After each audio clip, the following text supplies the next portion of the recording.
Haya. Assalamu alaikum wa rahmatullahi wa barakatuh. Leo ni siku ya Eid, wacheni hizo. Mimi leo ni Eid, leo siwezi sema hizo.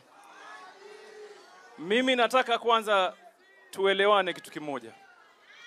Mimi nimekuja hapa kutangaza kwamba kikamilifu kwa hali na mali na muunga mkono kazi anayofanya gavana wangu Mheshimiwa Abdulswamad Sharif Nassir. Mimi nataka watu wa Mombasa wajue na muunga mkono Abdulswamad, na muunga mkono Abdulswamad asubuhi, na muunga mchana, na muunga jioni, na muunga usiku kwa hali na mimi nataka watu wa Mombasa mjue. Tulia.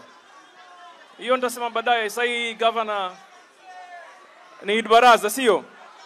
Nataka niseme namna hii.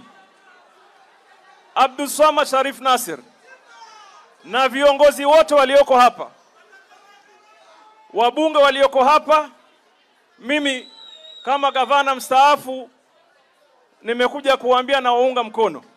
Kuanzia ndugu yangu Bezimba, Kisauni, paka Jomvu na Changamwe na kwengineo.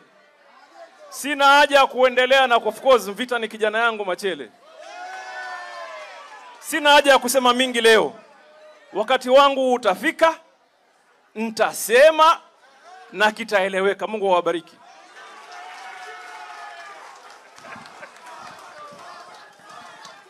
Aya. Sasa ndugu yangu najua tutakuwa tumevunja itifaki.